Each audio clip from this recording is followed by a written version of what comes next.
Hello and welcome to another episode of the KFace podcast. My name is Jeff Ramsey. With me, as always, Andrew Panton and Gavin Free. Neither of whom are American. Just thought I'd throw that out there. This is episode 100. It's episode 111 of season 4, year 3, volume 1. I have a question. Yeah.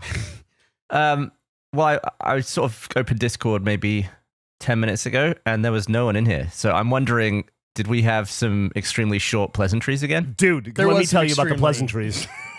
Go ahead, Jeff. I logged in. I saw Andrew and Nick were already in, so I hopped in at 2:57 to have pleasantries, and I hopped in, and the first thing I heard Andrew say is, and that's the end of that conversation. We'll pick this up at a later date. Oh. This is a weird one. This is not on our normal day. This is almost an emergency face meeting. Dude, not only is it, and I was telling Andrew before, I have so fucking much to talk about. Gavin, you know about a lot of it. There's one thing that happened to me this morning that you don't know about, though. I have so much to fucking talk about, but all I care about is a tuxedo. So I'm just going to list my notes, and then if we get to them, we get to them, but at least they're on the at least they're on the recording, and so I'll remember to get back to them someday. So I'm going to say, here's my notes real fast. Boot stamp, fart movie, new laptop, hi Disney, bye Disney, high seas, high five, Gavin doorbell dream. Oh, that's another one you don't know about, Gavin. Wrecked car gets wrecked, and prepare to yell at Andrew about tuxedo. So Andrew, let's get into the tuxedo. Go right to well, before we get to the tuxedo, I just want Gavin to know it was a shorter pleasantry period, and I was very stressed about that. I was getting ready, hop in for some quality pleasantries at like 12:47 my time. And I was like, you know what? Gotta use the bathroom. So I went to use the bathroom. It was a larger bathroom trip than I anticipated. Thought it was fast. You shot away your pleasantries, didn't you? It was a real problem. I was sitting on the toilet looking at the clock like, I'm running out of pleasantry time. I want to talk to Nick about some things before Jeff gets here, and he typically gets here 5 minutes before. So, and were you opposed to joining the Discord from the toilet just to have pleasantries with Nick through your phone? Not opposed to it, but I guess it didn't occur to me. I was thinking about all the things that I need to discuss, because a lot has happened since first of all, the tuxedo. Why did we bleep that in the most recent episode? That was the thing that was bleeped a million times. I don't understand why we did that. Why did we do that? You're an idiot. You're such a stupid bastard. What do you mean?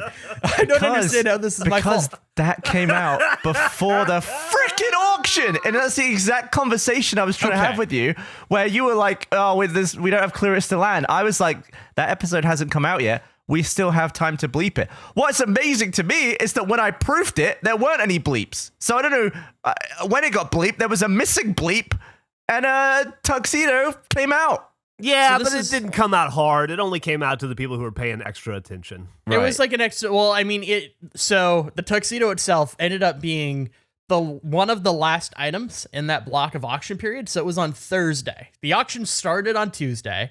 The tuxedo aspect of it happened on a Thursday, but it takes like several days to make your account for it. So that's why I didn't get why it was bleeped. Because even if it was before, unless somebody already had an account, it just felt like a niche thing.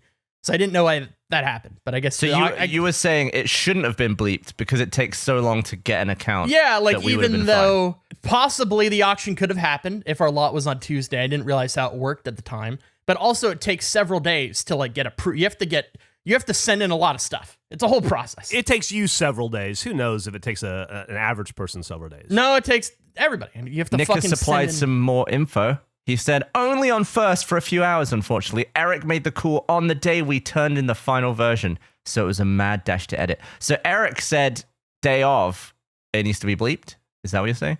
I guess so, based on what Nick said. Well, I will say people seemed to really like the bleeps. Day before. They liked the bleeps. Yeah, they thought it was like so bleepy it was comical. They were so because we were talking about it. The reason it was bleeped the week before was because we didn't know whether we were going to talk about it. What we discussed in that one is that it is now fine to talk about, and then after that we realized Andrew's done the maths wrong. No, my math was correct. That's what I'm arguing. I don't know why we did that. Was wrong.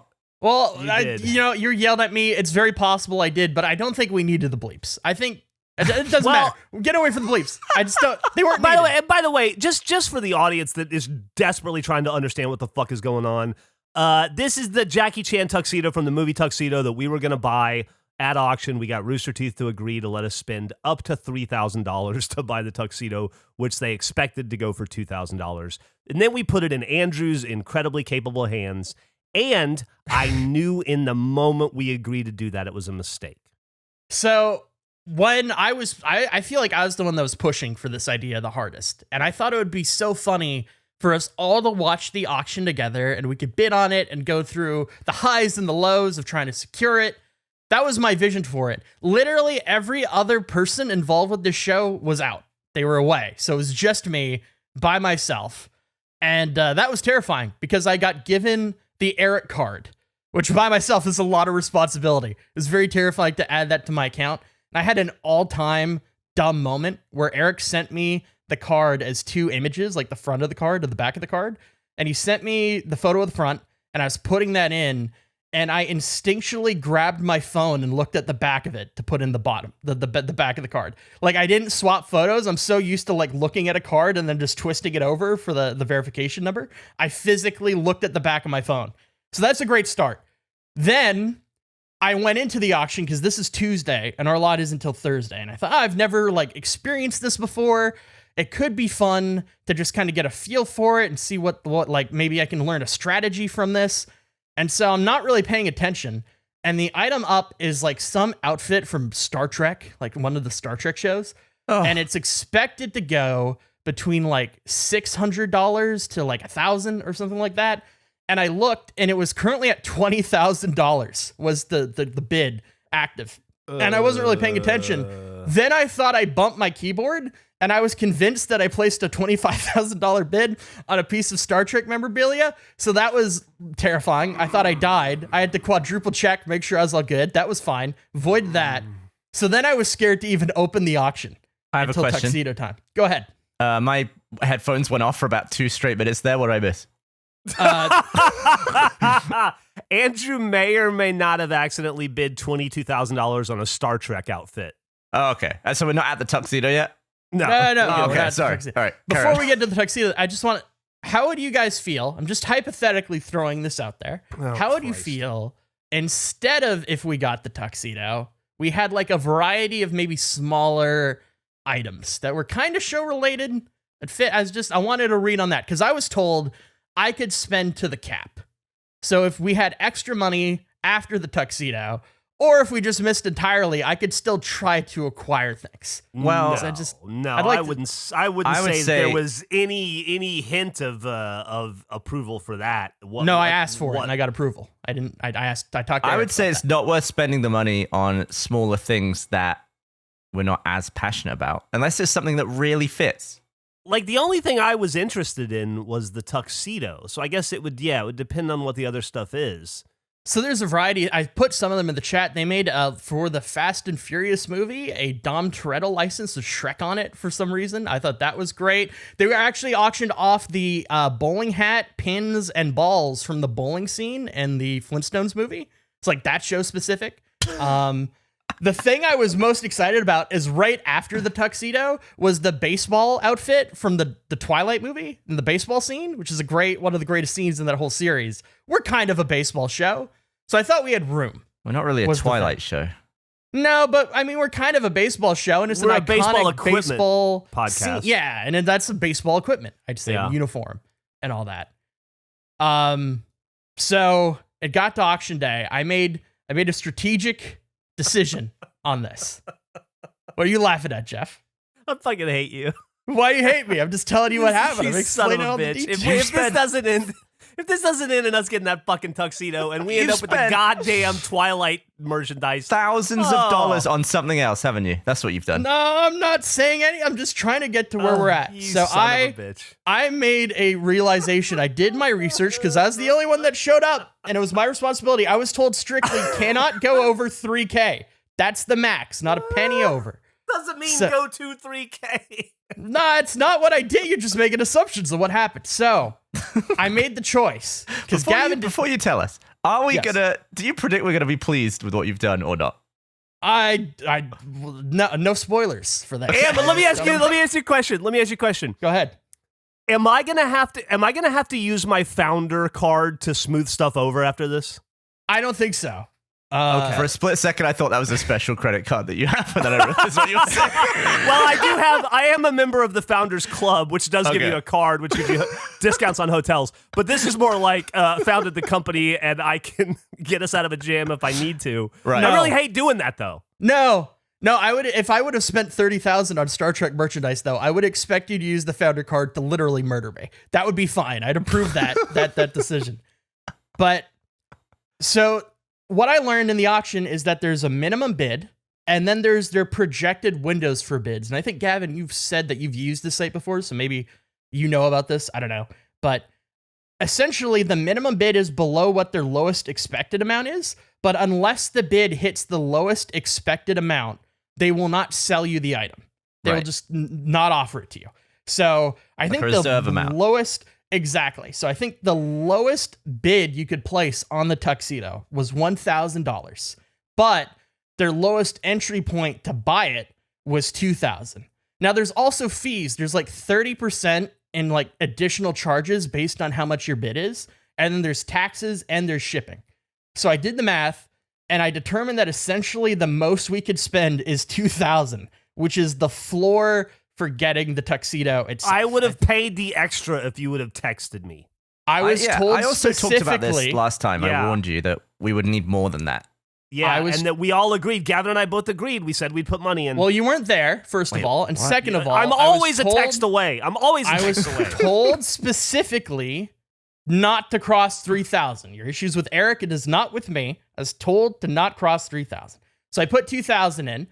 And then I asked Nick if he wanted to do the auction with me, and even he was busy. It's something going on at that exact time. So I recorded, and Nick captured the video of it. We have the 17 minutes going into the Tuxedo and the Tuxedo itself, and we had the minimal bid that we could possibly have to get it. If a single person would bid a cent over us, I could not counter that based on what my instructions were. And we got to the Tuxedo. Dude, you've done some interpolation with those instructions. Nobody said anything about shipping costs and taxes stuff. We just told you to spend $3,000 on the damn Tuxedo. You were not part of... We would have worked the rest out. Jeff, hey, dictionary kid, shut up for a minute. I'm talking about conversations I had with somebody else that wasn't you. These were instructions I was given. Andrew's actually been very responsible here. I have been so responsible. You're just yelling at me for no reason. So I put the bid in. And I watched in fear by myself because nobody else was around, in terror. And I'm delighted to say that we own the fucking Tuxedo. I finalized it today. We got it. Not a single person bid on it. No one wanted it. Oh my God. We have it. That is the best news ever. Dude. Congratulations. Andrew, you've taken something. You took it on your own, and you nailed it. That never happens. Andrew, I gotta say, I believed in you from the start. I knew you were gonna pull this off. I was just telling Eric the other day, we were in California together, I was like, trust in Andrew. You always gotta trust in Andrew. He'll never steer you wrong 100% of the time. Oh my God, that's amazing. So it was terrifying. And as I said, I don't know if we're going to release it or what it will look like, but there's 17 minutes of me reacting to items in the auction and then watching it happen live. And the auctioneer wanted so badly for any other action from anyone. He was desperate. He was like, I would just wear this out. This is a great tuxedo. This is fantastic. Going once. This is a great tux. Everyone, look at how great this Jackie Chan wore this. Going twice. That's fair cheaper warning than a lot of tuxedos. I looked at it. It's cheaper. Well, it's not cheaper. It's like $700 more than buying an Armani tux from like new. Correct. Yeah. It's not that much of a difference. We got a savings. We got the full outfit. We got a shirt that has harness holes in the back of it.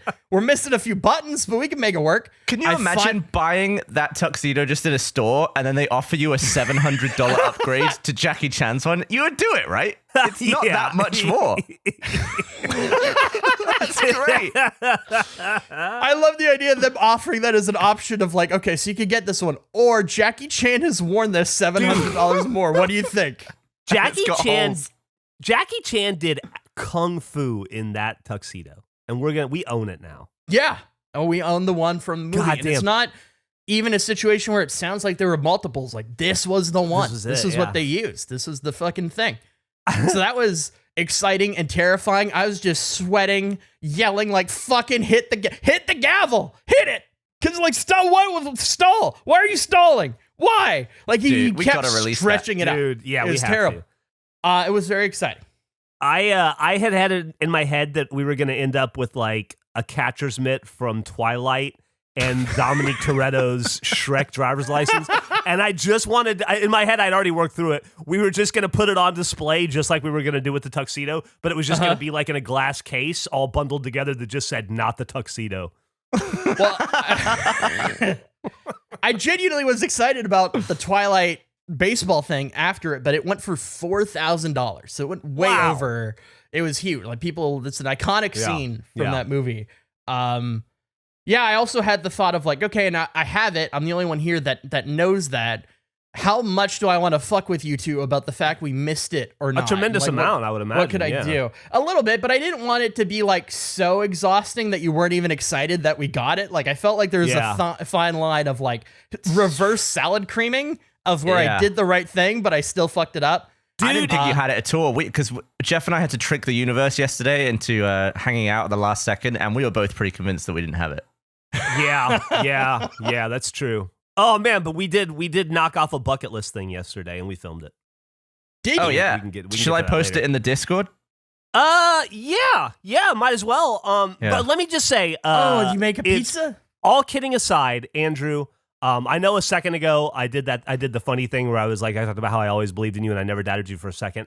All kidding aside, I didn't for 1 second think you would pull this off. I was convinced you would screw it up, and you didn't. And I want you to know you have got the biggest get out of salad creaming free card from me. You can cash in whenever you want. The final total is just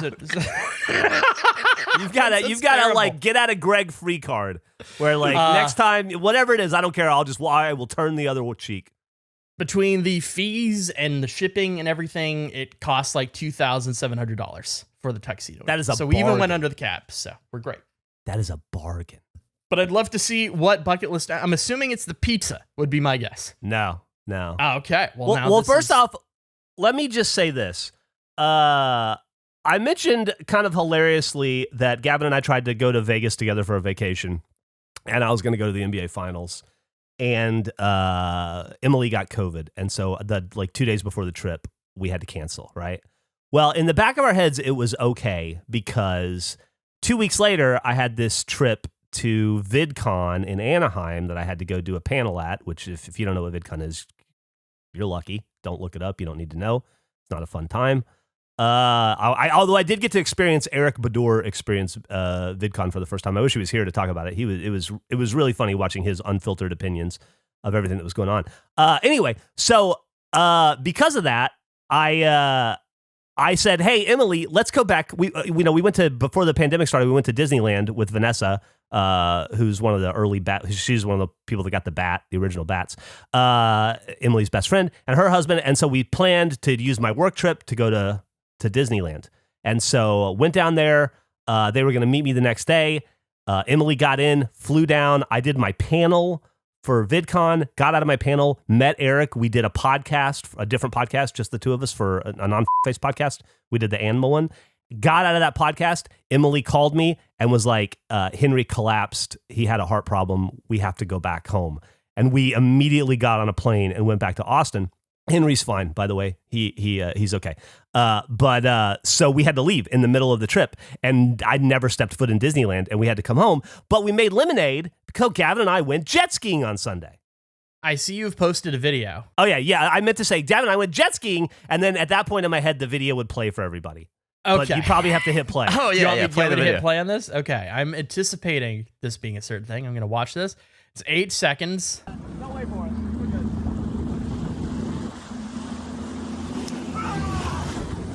I feel like that was the least thrilling version of what just happened, but that's definitely a bucket list item.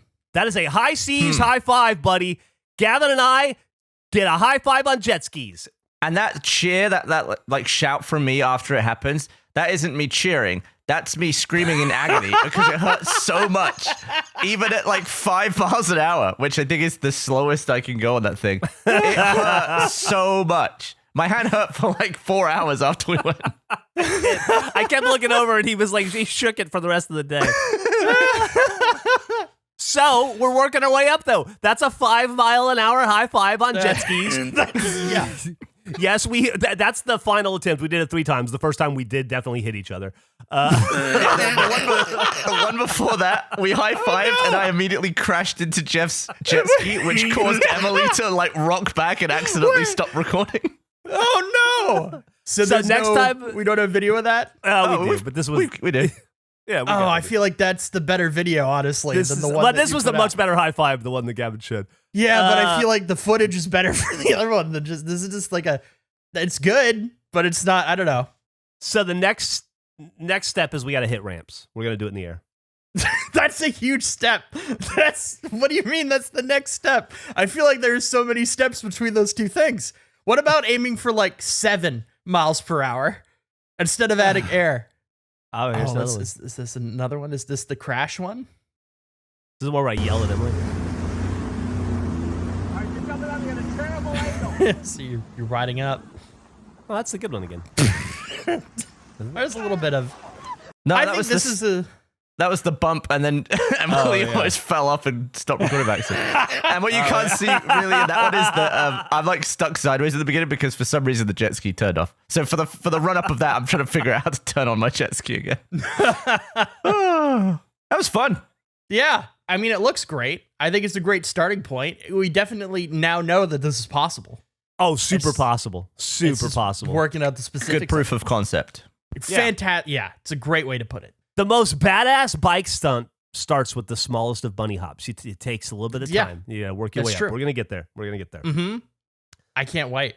And Gavin and I made a lot of lemonade out of the fact that I have had 2 vacations in a row canceled. And this one, literally, Emily and we flew to LA. Emily flew to LA, had lunch, and then got back on a plane and went home. She's so slept annoying. in the same bed the whole time. Oh, it's terrible. Oh my God. Speaking of another adorable thing Henry did, let me show you a photo. Oh man. Is it the least favorite thing for you guys when I have to try to do this stuff? Really, well, it depends. Sometimes it can be so bad it's great. If it's just in the middle, it's not as fun. This is on the day before we left for Los Angeles.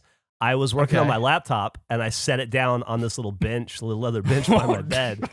And when I came back 5 minutes later, see Henry is he's an elder gentleman now. So we dress him at all times in a bow tie and a diaper because he has accidents. I forgot to put the diaper on him, and he peed 37 gallons directly onto my laptop. So when I came back to pick up my laptop, it just urine fell out of all the ports.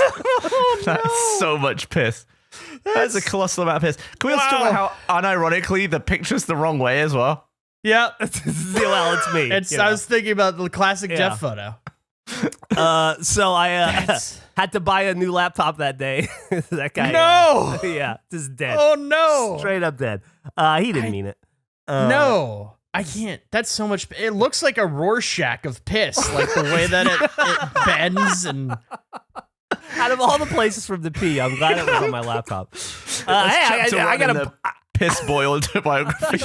I got a brand new MacBook Air, so I mean it's the M1 chipset. Hey, congratulations! A brand new old MacBook Air. It's obsolete as of July, but yeah, I needed a laptop for work. So what am I gonna do? Could you just wait a month for to not have a laptop? No. Okay. Another funny thing, while we're talking about shit that's costing me money, did I tell you guys that I wrecked my car recently? No. I don't. You wrecked my car? I wrecked your car. Not bad. Not bad. So I have 2 cars and a 1-car garage or 1-car driveway. And so when I had my yard work done, I had them like eke out as much of a second area as possible. So now I have like a 1 3/4 driveway. So to get my car in the driveway requires some like Austin Powersing around shit. But I'm used to it. I'm good at it. I enjoy the challenge. But the other day I was in a hurry. About a month ago, I was in a hurry, and I was just like taking Millie somewhere, and I was stressed out, and I wasn't paying attention, and I clipped this pole pulling out of my driveway, and so I just scraped a bunch of paint off the driver's side of my passenger or my rear door. And so I took it to a collision place, or I took it to BMW, and then they told me the place to get it repaired. And so I took it to these guys. I had to get on a waiting list for 3 weeks because they're so busy. Finally, last Wednesday, I dropped it off because I was going out of town. I was going to be at, VidCon and Disneyland and whatnot. I drop it off, and then I start immediately getting like really verbose texts from them like, hey, just want to let you know we removed the quarter panel and we started spraying the quarter panel, and when that's done, then we're going to do this and that, and just like a ton of information. It's like really cool. Then at Friday, while Emily and I were running around trying to get back to Austin, I missed a couple phone calls, and I thought that's weird. And I was ignoring it because I was trying to drive from Anaheim back to LAX and book a flight and stuff. And I got a text after that was like, hey, it's so-and-so from the collision place. Hey, give me a call on Monday about your car when you get a chance. And I looked at Emily and I thought, that's bad. And she's like, what do you mean? He just wants you to talk on Monday. And I'm like, yeah, but every other text I've gotten from these guys has been really informed, like overly so, And this is just sort of a, hey, just give me a call when you get a chance. Very vague. And I thought, like, that's not. They've done something to my car. And she's like, you're being paranoid. So this morning when I woke up, the first thing I did was call them, and he was like, yeah, gee, really sorry about this. We had your car all ready. It was all painted, and we got it all set up. And then we were gonna drive it over to BMW for a certification. We got to certify these, cameras or whatever, and get them calibrated there. And we were pulling out, and we got into a car accident with your car. And No. They wrecked my car. After they fixed it, they wrecked it. So they're like, obviously we're going to repair it and we'll get it certified by BMW and it won't cost you a dime, and we're really sorry, but we're going to need it another week because we wrecked your car. What did they do? Did they hit another car? Or they just... they got somebody in a truck ran into it. Oh my God. Oh. While they So when do you get your car back next week at this point? I was supposed to get it today. Now I think hopefully I get it Friday. Wow. Emily was like, man, you were way cooler about that than I would have been. And I was just like, what are you going to do? I mean, fucking. Well, I mean, as long as it's their insurance, right? It's just they're fixing it. But it's like, at this point, like, sure, why not? Throw it on the pile. Fucking, who fucking cares? We already ate two entire vacations to Vegas and Disneyland in the last 2 weeks. Why not? I just bought a new laptop for no reason. Like, I was about to say, I'm trying to look in the Rorschach of piss to see if there's a car crash in there that I can spot. Oh my God. So when did the laptop happen in relation to the car? Was this after? Yeah, the laptop. I dropped the car off Wednesday morning. Henry peed on the laptop Wednesday afternoon. Okay, so you didn't know that your car was going to get destroyed. I didn't find out my car was destroyed until Friday, today. But I had an inkling on Friday evening. Yeah, something was wrong. Yeah, or maybe Tuesday I dropped my car. Anyway, yeah, it had been there for a couple days. That's incredible. So par for the course. Things are going about like pretty normal in Jeff's world. Just want to give you guys an update. Well, I almost said it in bed this morning. I told Emily, I said, on the bright side, at least nothing's happened to the, and she goes, shut up. And so I didn't actually say it out loud. It's an annoying step to verify the cameras. Is it like if they swap parts, they don't work until BMW sign off on it? I don't know. I think because it's like, because it's BMW like certifies their cars and the repairs and stuff, so they only work with certain body shops, and then there's I guess they have to like do it sign online. off on it. I don't know. I'm on my phone quite a bit, whether it's using social media apps or maybe getting food delivered, all sorts of reasons why I use it. But the scary part is that your phone carrier collects data on whatever it is you're doing. Verizon has even admitted to it. They say it so that they can better understand your interests, but really all they want is to sell your activity to advertisers. Stuff like the sites you visited and what you've been up to online. The more they can get on you, the larger their paycheck becomes, which is why I use ExpressVPN.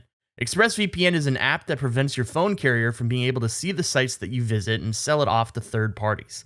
All it takes is one tap of a button, and all of your network data gets encrypted and rerouted through ExpressVPN's secure servers for ultimate privacy. Not only does it shield your web browsing, ExpressVPN protects all of your network data, so you can stay private even when using your favorite apps. Whether you're an iPhone, Android, or even a tablet user, ExpressVPN works on all your devices.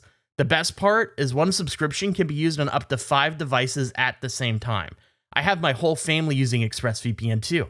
When your phone carrier tracks you, that's a gross invasion of privacy. You can either keep letting them cash in on you or visit expressvpn.com/face to get the same VPN I use.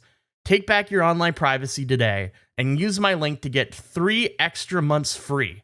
That's expressvpn.com/face. expressvpn.com/face.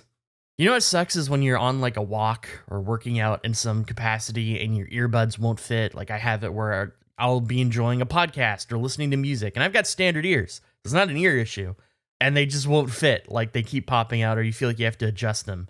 But that's why Raycon's new fitness earbuds provide a maximum secure fit so you'll never experience that again. Raycon's fitness earbuds help you take your workout to the next level with the power of premium sound and smart tech. That's why they were featured in Esquire magazine's Best Gadgets of 2021. They are voted Best Earbud of the Year. They were developed and tested to stay in your ear during the toughest of workouts. These earbuds deliver maximum comfort, stability, and the most secure fit on the market. The unique earbud build, interchangeable gel tips, and Raycon's new ear stabilizer attachments create 3 layers of earbud personalization for the perfect in-ear fit. Plus, they offer unbeatable battery life, 9 hours of playtime, and 54 hours of battery total, nearly double the battery life of other brands on the market. Raycon's customers love them. They've given the product over 35,000 5-star reviews. With Raycon, you get the top-of-the-line earbud functionality and highest quality sound at half the price of other premium audio brands. I love Raycons. They're fantastic. I use them to listen to music or podcasts. They're great. Now is the perfect time to pick up a pair of Raycon fitness earbuds. Right now, my listeners can get them for $20 off, and if you go to buyraycon.com/face and use my code on the page, you unlock an additional 15% off. Go to buyraycon.com/face to get access to this limited time offer. It's too nice out to be too damn high. Just because we've aged out of summer break doesn't mean we don't need to chill out. Ditch the munchies, paranoia, and potency of today's weed with Dadgrass. Dadgrass is legal, organic hemp that relaxes your body and mellows your mind. Dadgrass CBD products are made with 100% organic hemp that's easy to dose and the effects come on smooth. They offer a variety of products from their token smokable pre-rolled joints, as well as hemp flower and a variety of CBD tincture drops. Enjoy the effects of CBD while keeping a clear head. All Dadgrass products are federally legal for ages 18 and over, and it ships right to your door anywhere in the US. Go to dadgrass.com/face to check out their products. Whether you're looking for a new buzz or a chill way to enjoy an old favorite, Dadgrass will leave you in a euphoric mood. Right now, Dadgrass is offering our listeners 20% off your first order when you go to dadgrass.com/face. Go to dadgrass.com/face for 20% off your first order. That's dadgrass.com/face. So I might be able to turn your day around a little bit, Geoff, with telling you about some victories you've had against me without even knowing it. I'm losing money too, trying to fight you in ways you don't even know. I'm down $80. I don't want to fight this point. you. Why are we fighting? So this goes all the way back to when you mailed me the giant thing, a bubble wrap. That was part 1 of this. You were so kind, being thoughtful, taking care of me. Want to make sure I'm okay. You sent me a giant thing, a bubble wrap from Amazon. So I decided that I need to return the favor because I love giving gifts to people. It's such a great feeling, show somebody that you care about, you love them, get them something nice. So you got me the bubble wrap. I was laying in bed I couldn't sleep. And I thought, what would be a great gift for Geoff? And then I just thought, what is the most amount of bananas I could send Geoff at one time? Because you're a big banana guy. You love bananas. So I hopped on. I would say I like bananas about as much as Emily likes swans. It's like an average amount. I'm a B- banana You're fan. a B- banana fan. So I went on and I made an account. I used the free trial for Amazon Prime on Amazon.com. And they have a fresh section where it's like a grocery delivery service they have. Yes, I'm familiar. And it was like 1 a.m. and I was like, you know what? These are pretty cheap. They're £2 a bag. I'm gonna send Geoff 1,000 pounds of bananas tomorrow. I'm just gonna do this. So I did it and I hit send. And then I went to go back to sleep again. And I did this from my tablet. 1,000 pounds? I sent Geoff 1,000 pounds of bananas. Half a ton of bananas? I sent 500 2-pound bags and I hit clear. And then, because I'm unfortunately not a bad enough person, I thought about it and I was like, you know what? I don't know what maybe something's happening in Geoff's life. I don't know his schedule. I didn't want it to be like Todd Margaret, where all the food and all the animals take over the house. Like a bunch of animals would eat 1,000 pounds and scatter it everywhere and then just move into your home. I felt really bad about it. So I canceled the order 5 minutes later and I went back to bed and I just went about my day. And that evening happened to be a very important family dinner that I was paying for, that I was going to cover. And it was like this built up dinner. It was very exciting. I was so happy about it. And I get to the place and I give them my card and they say, it's not going through. And I thought, oh, that's weird. So then I gave them my other card and they told me, yeah, this one isn't going through either. And that's all the money I have. So I'm like, give me a minute. I got to figure this out. So I left and I had to search. Thankfully, I had cash. I never have cash. I just happen to have cash. I was able to pay for it, but I couldn't figure out what was wrong. And so I was looking at my phone and they deactivated my account because I bought so many bananas. They thought it was a fraudulent charge. I got a text at like 2 a.m. that I didn't notice. And my account had been locked the entire time. So then I was on hold for like 2 hours that evening, trying to get them to unlock my account. Didn't work. So I've lost time at this point for Geoff and this issue. And that fell apart. It was a disaster. So I was able to get the dinner. Everything was okay, but I almost couldn't buy this really important built up dinner because I bought 500 bags of bananas to be sent to Geoff's house. So that was having to explain to people. Like there was a moment where I thought I might not be able to get this and having to explain why. It was ridiculous. So then that happened. Some time passes. We're nearing episode 100. And I thought, you know what? This could be a great time. The way that we had to record that episode, we'd have a 2-hour window. I am going to send Geoff like 600. I was reduced. I realized so how Amazon Fresh works is, let's say you want to buy 1,000 bananas. You put in 1,000 and they'll say, I can't do it, but we do have 700. So I just always put in a high number and see whatever the max is. Mm-hmm. So for episode 100, I thought I'm going to do this again. So I signed up for Amazon Prime again, and I was getting ready to do it. But then I had a thought of like, well, I don't know, what's going on with Geoff. And then Geoff, you almost quit this podcast because of the dinger video of you missing. Like you were not happy. So then I was like, I cannot send this man 800 pounds of bananas. This is not a good time. I'm going to just hold off on this. So I held off and I hadn't thought about it until last week. I'm looking at my credit card statement and I notice a $20 charge from Amazon and I don't know what it is. And I look at all my accounts. I can't figure out, I didn't order anything. I realized I forgot to cancel the trial from episode 100. So I've been being billed $20 a month for the past 3 months because I just forgot to turn it off. So I'm now down $80 in like 3 hours of time and I've almost ruined a family dinner. Then last week, I don't want to get into like the specific. I had one of the worst weeks I've had in a long time. Oh no. Just terrible. So I'm sorry, buddy. And I missed a break shit because of it that I was going to be on. I was excited about it. And I watched it. I watched it on like Saturday night and I'm having the worst week. I'm just miserable, not good. And you took a shot at me and it hurt my feelings because of the week as a whole. Yes.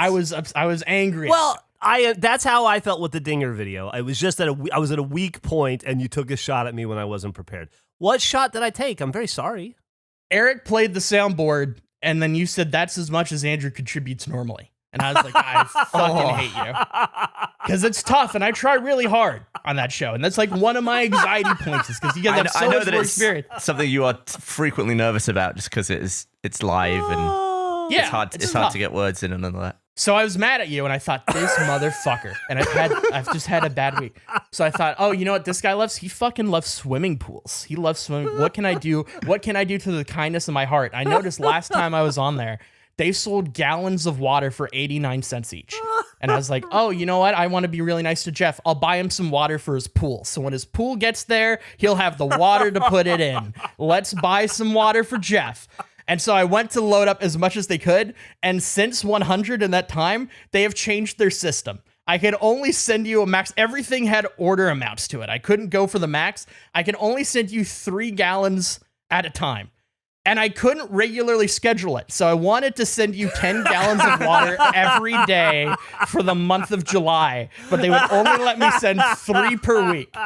So that was ruined. And I was like, well, that was pointless. I can't even do anything with this. I'm down another 20 for another month of Amazon. I'm down $80 in 3 hours. And you keep beating me, and you have no idea that this is even happening. It has been an infuriating, one-sided losing war. Oh, man. Well, for the record, congratulations. I think that you single-handedly are changing the way Google Amazon. You single-handedly are changing the way Amazon Fresh works. It sounds like they're having to put protections in place in the app because of you. And then I have no memory of saying that joke, but it's very funny and it sounds like something I would say, so I'll take your word for it. Yeah, I was not happy about it. But Are you over it now? Are you over it now, or are you still mad? No, I mean, I still don't love it, but I'm not upset with you about it. I mean, I didn't mean it. It was just a joke. Do you, Andrew, do you think any of your bad week originated in your sock choice for the week?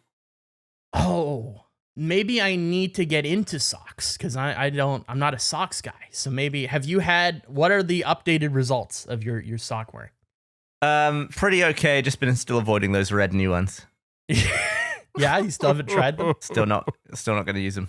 I will say, Andrew, you sent me a lovely birthday card. It was a get well soon card, but it was reskinned as a birthday card. It's a banana on roller skates with a cup of coffee and a boombox. And was that like a hint? He says, just wanted to say yellow. Hope you're peeling well. And I am peeling well. And I thank you for the happy birthday card. And it meant a lot to me. Andrew also sent me a link to a YouTube video. He just wrote out the link to the YouTube video in the card. And Emily and I both spent about 45 minutes trying to different permutations to figure out how to get it to work. We eventually gave up, decided that it's just he just wrote it down wrong. And mentioned it to him, and he says, I don't remember what it was. How unsatisfying. Yeah. Well, okay, so the thought process with that was I just thought it was absurd to write a link in physical form, and it's so much work for the person who's getting it. Yeah, it was. And so I pulled up a YouTube video of a happy birthday song, and then I just changed one of the numbers and made sure it went nowhere, and then I just wrote that. So everything is right but one number, and I was hoping that you would try multiple times, and that it would be an annoyance. I didn't. We tried. I gave up, and Emily's like, I'll try. And then she tried for a while, and then eventually I was like, I bet. I mean, the whole time I'm like, I don't know that this was ever supposed to work to begin with. This might have been the whole point of the card. No, I had a card, and I thought I'll send this to Jeff. I don't know. Maybe I'll get into letter writing become a thing I get into. Jeff had a little birthday party. It was quality. Oh yeah! Happy birthday to Jeff. Thanks, man. I did. I forgot. That was 2 weekends ago. We went swimming. We had Emily rented a swimming pool for us, and we went swimming for the day. Did you post any videos of that? I don't think so. No. Did you? I don't know. Should we show Andrew the one of you on the diving board? Yeah. I heard there was diving. Sure, if you have it. Oh, there's lots of diving. It was a big ass diving board. Are you still feeling the effects of being bitten by a swan? Do you still feel like 20% more graceful than you did before? I'm back to normal. Also, Okay. I tried desperately to show Gavin and Meg the swan, but he was not there yesterday. It's true. He did not make an appearance.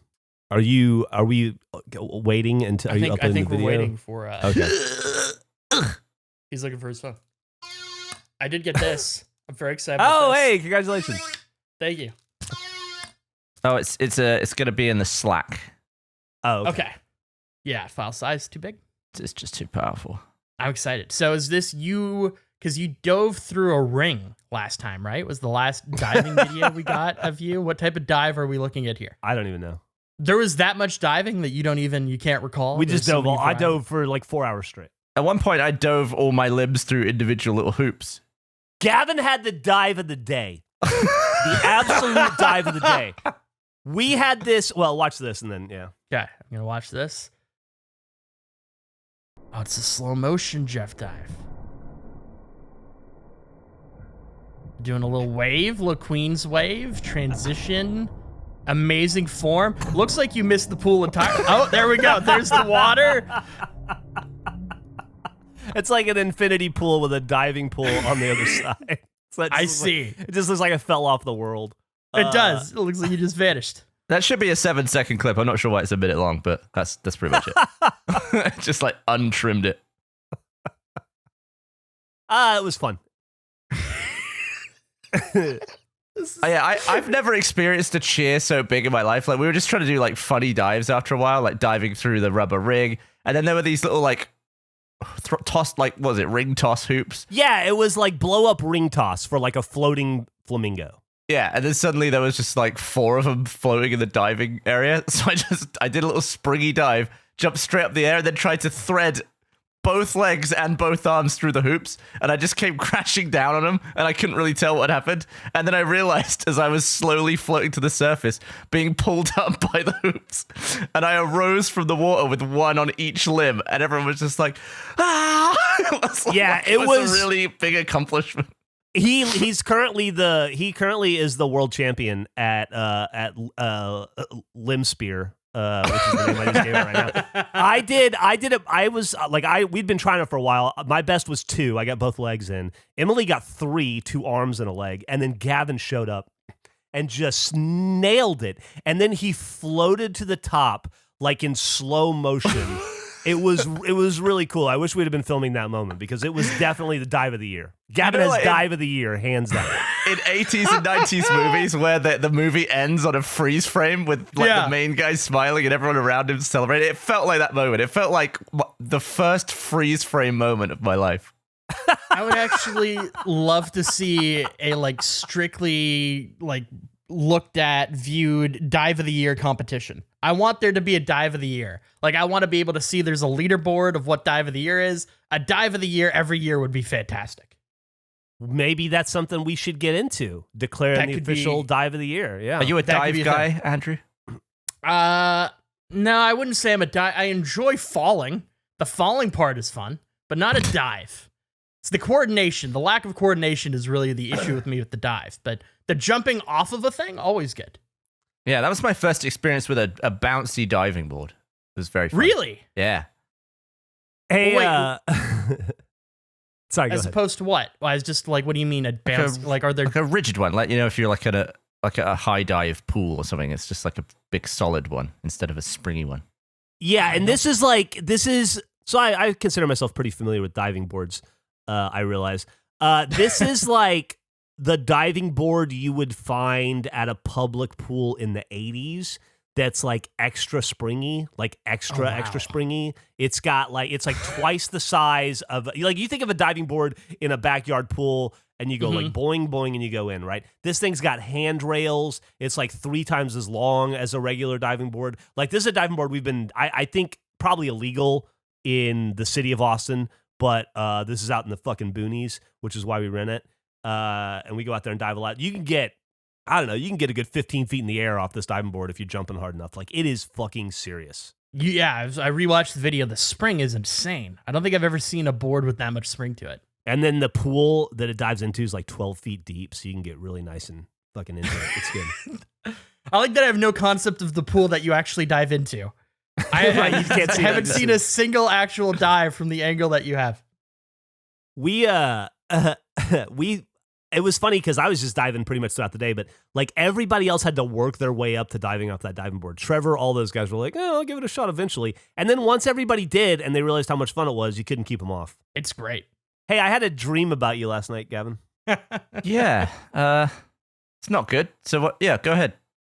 It was weird, and I don't know what to think about it. But the dream started with me on your front porch pushing your doorbell. And I go, okay, I'm pushing the doorbell, and then I push the doorbell, and as soon as I push it, I think, why did I do that?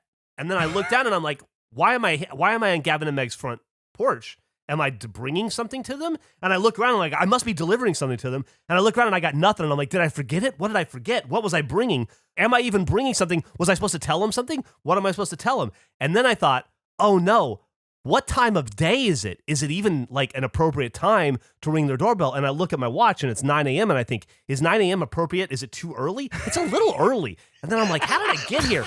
And right then, I hear Gavin and Meg, like, because it's a dream, right? So I hear them in their bedroom, in bed, like clearly as if it's like filtered into the house. And I hear Gavin go, what? Oh, who rings a doorbell? And Meg's like, it's too early in the morning. And he's like, we're still in bed. And they're just like narrating all of my fears. And he's like, it better be important. And Meg's like, it's not going to be important. It's not going to be worth it. Don't go. And he's like, I've got to. They rang the bell. They wouldn't if they didn't need me. And I'm like, oh, fuck. And Gavin's like, I've got to put shoes on. And I can like hear him putting shoes on in the bedroom. And I'm like, oh, fuck, I'm screwed. What do I do? He's going to be so mad at me. Meg's going to hate me. And I'm like looking where to hide. And I'm like trying to hide behind a plant that's on your thing. I'm like, that's not going to work. And I run into your garage and I can't get your garage open. And then I'm like, oh, I'm tampering with their house. And then I run around the other side and there's like a fence. And I'm like just trying to figure out where to hide so that you don't get mad at yell at me. And then I realize, oh my God. He's got cameras. He'll just see me running around his house. I better just face the music. And I'm like, oh. So I just like, fuck it. And I walk up to the front door and I like have my head down and I just stand in front of your front door and I can just hear you coming through the house going, oh, I just can't fucking believe it. It's a Saturday. We're in. And Meg's like, tell him to go away. And I can just hear you stomping and you're like, oh, the cat's in the way. And then right as you get to the door and I can hear you like opening the front door and I'm like, this is going to end our friendship. And then I woke up. Oh. You know what? The saddest part about that dream is there's an alternate version where it's just the entire time Gavin struggling with an unflushable toilet. That's the real loss. Yeah. Yeah, I'm surprised you didn't hear me checking the breaker. No, none of that made it into the dream. Wow, It just was. So it wasn't even you trying to turn off my morning shit. No, I didn't know why I was there, and then I was so scared that I had inconvenienced you and Meg, and that it was going to end our friendship. And I was just like terrified hearing you stomp down a hallway to get to the front door, and then right when you were about to let me have it, I woke up. I mean, that could all be real, except you would never be terrified. Yeah. Yeah, I was gonna ask, have you ever been intimidated by Gavin? No. Entirety of your friend? I don't think anyone ever has. I hit him too hard once, and I felt really bad about it, but I wasn't intimidated. I just felt guilty. Oh, what was that one? It was we were at MCM in London. Me, you, and Dan, and I think Ben King were selling like griff balls out of a booth, and I smacked you in the side of the head, but I hit you like on the ear and really hard, and it was solid. And you looked at me like what the fuck is wrong with you? And I remember thinking like, oh, I shouldn't have done that. I feel bad. And then you shook it off, but you were legit mad at me. Shake it up. Did I get you back? Do you think? No, I don't think so. Oh, interesting. I think you were too mad to get me back. Or maybe you didn't. I never knew about it. That was the year we watched Dan pee in that vodka bottle and overfill it. Yeah, Dan, it was at those conventions, there wasn't, that we knew about, any sort of like vendor exclusive toilets, so you just kind of had to get in the big line, and Dan was really busting, and he'd also just been slowly working his way through this bottle of vodka. I think all of us had at the booth, and then he decided he would just piss in that, and it was a pretty sizable bottle.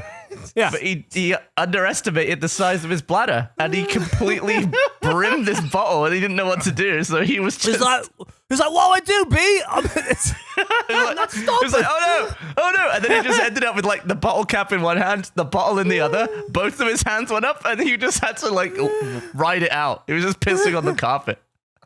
No. 3 feet from people in the fucking line to buy t-shirts. Yeah, it was like round the back of the stop. He was behind a wall of boxes and a curtain. What an animal. Oh man, have you guys seen Jurassic Park, the new one? No. No. Emily and I saw it with our newfound time in Austin, and it's not good. First off, and it's 100 hours long. It's very long. It's got some funny moments. Jeff Goldblum's funny. There's a few. It's got some terrible characters. I'd say it's about as bad as the previous one. But it's cool to see dinosaurs and stuff. But anyway, we were seeing it at Alamo Draft House, and it was a fucking loud movie, right? And then I had been like slipping farts out all night long, because I was real gassy, and I think we'd eaten like Mexican food or something earlier, so I was just like ripping farts. And but it's so fucking loud, like dinosaurs are screaming, and I'm just like whatever. And I like what are the dinosaurs that kill Newman in the first one? They spit shit at you. I don't know what they're called, but they terrified me. Campies or something like that. D? I think those are the little ones, the campies. Oh, okay. Well, whatever they are, those things. I think Campy's got Peter Stormare. Yeah. Oh, right. So there's a scene where that dinosaur is about to spray on, I think Laura Dern, maybe. I don't remember, one of the characters. And it just gets like insanely quiet. And I wasn't anticipating that part of it because it's been such a loud movie. So I like right, because it's still pretty loud. I try to slip out a real quiet fart. But as Emily said, it sounded like ripping leather. It just was like, and it was right when the tense moment where the dinosaur and her face each other, and the movie just goes completely silent. So all you could hear in the entire movie theater was my fart. And Emily goes, "Oh my God!" and then started laughing. And she didn't stop laughing. She was vibrating the entire rest of the movie for the next 22 minutes laughing. And I'm just going like, shut up. And everybody in the theater heard and hated me. Did anyone laugh? Nobody laughed but Emily. But you could hear Emily laughing for a long time. And I was just trying to hold it in because if I started laughing, it would have been over. And so I just like sat there and ate my laughs for like 20 minutes. And then just while she just like fucking shook in her chair. Was this early enough in the movie that people were still eating? It was probably 30 minutes to go. Oh, okay. So everyone's probably done with their food. Probably done with their food at that point. Yeah. Dude, speaking of farts, I've started using a CPAP because I did a sleep study and they were like, yeah, got a little bit of apnea. Can you do a surgery or something to eliminate it, or are you just going to do CPAPing? I think we're going to try CPAP, see what goes on. I basically just wear a hose on the front of my face, going up my nose. And I'm annoyed, to be honest, that I've got sort of shrunken nostrils, considering the size of my nose. It's like, I imagine it like, when you find old Aperture Science in Portal 2, and there's that giant vault door, and then you move that out of the way, and it's just a regular like 8-foot human door. That's my nostrils with the nose around it. So I got this thing going over my head, and it like sits under my nose, and it ramps up the pressure, so it detects when you fall asleep, giving you like small pressure, and then when you fall asleep, it starts like really blasting air in, and I think it's like 2 hours after I fall asleep, I keep waking up completely full of air. It's not working right. At some point, I guess my throat is just going the wrong way, and it is just filling my stomach with air. And I'm waking up like completely full like a balloon. I keep waking up at like 3 a.m, just like, oh God. And I'm there just like, I wake up and I pull the thing off my face and I'm like, and I do like a massive burp and I'm like, oh God. And then I'm like Googling like, my CPAP's filling me with air. And there's like, oh yeah, it's a pretty common thing that can happen. And I was reading like how to get rid of it. It's just like, well, sit on a toilet and just fart it all out. So I got up, it was like 3 a.m. and I'm not a big fart guy. I've got the wimpiest farts. Jeff can attest to this. I sat down at 3 a.m. on the bowl, and it was just like, like an extended, sustained 45-second fart, and I'm just like feeling myself get smaller, like a balloon, and I'm just like shrinking down as I'm farting. And a lot of it is still, it's quite satisfying to get all the air out. But I just don't know how to use the CPAP. I don't know why it's going down my esophagus. I can't keep it in my lungs. As soon as that thing kicks up to full pressure, it's just filling up my gut. So if there's any pappers out there who have any tips, I think Gus and Jack both use it, if I'm not wrong. Really? Because Jack had the surgery, didn't he? Maybe he doesn't use it anymore because he had the surgery, but I know he used to use the CPAP. But I hate it, and it's so uncomfortable, and I've become a fart guy. I'm really sort of firing them out now. Can you? That's incredible. Can you, like, it sounds like you can replicate this, so you could set it up to record when you go to the bathroom, and you could see how long of a fart you could do. Oh, definitely. Definitely. Record your next bloated fart. It reminds me, there's this old Kenny versus Spenny episode where it's like these two guys that do competitions, and one was like who could have the biggest fart, and one of them shoved a hose up his ass and would blow air into it and then walk up and have these massive farts in front of the other guy just to intimidate him. You're just living that life. You're just naturally doing that, trying to correct your sleep. I'm getting filled up in my sleep. Isn't it fucking bullshit that you try to do anything to make your life better and it just makes it worse? Like, here you are, you're just trying to sleep better, so you get a CPAP machine and then it tries to kill you. Yeah, I'm just trying to sleep better, so... Because if we haven't explained sleep apnea, it's kind of where you just stop breathing in the night. You like snore and then you stop. And the CPAP just keeps a constant pressure of air down your throat, down your lungs, just to stop you from stopping breathing. Because it can lead to like strokes and all this bad crap. So I'm just trying to get ahead of that. But the way that the insurance works, it's like linked to their servers or whatever. So I need to use it for a minimum of 4 hours every night for like 21 out of 30 nights. And I've had it for a week and I've not completed 4 hours just because I keep getting filled with air. I'm pulling that thing out like 3 hours a night. Which means that if I don't meet the requirement, insurance doesn't pay for it anymore and I get billed for like $2,500 for this stupid what's basically an air pump for my gut. I paid $2,500 to be filled with air. For nightly fart inflations. Yeah, oh my it's God. bullshit. So, any tips, welcome. So you went from not having any air to way too much air. There's no middle. In all the wrong no places. middle for you. And I was hoping that it would make me feel more rested. I'm having the most miserable nights of sleep. It's all disjointed. Oh, no. And I'm up for 2 hours and I'm farting for 1 hour and I'm back to sleep. Maybe you should try the flow the other way and stick the CPAP up your butt and try to blow the farts out the other side.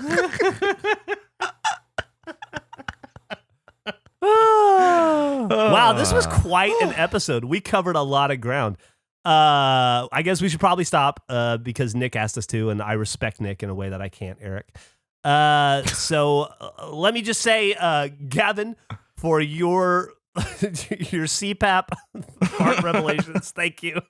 That has benefited the deep lore of KFace immensely. And Andrew, I cannot overstate how important it was that you secured the tuxedo this is for Ripkins Believe It, because why not?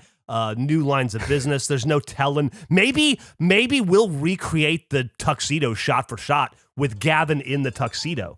Who knows? That'd be fantastic. The possibilities are limitless. I just did a panel about like podcasting as a business and video podcasting and stuff, and I used the porta potty as an example of like how to thread merch and content together, and I just going through like all the stuff that we've done with the porta potty, and then like all the things that we still can and potentially will do with the porta potty. Yep. From like the phone box stuffing to the record, the vinyl, all that stuff. The museum. The tuxedo is like that times 10. I cannot imagine the content we'll have thanks to this tuxedo. Yeah. What a great thing for the redemption year.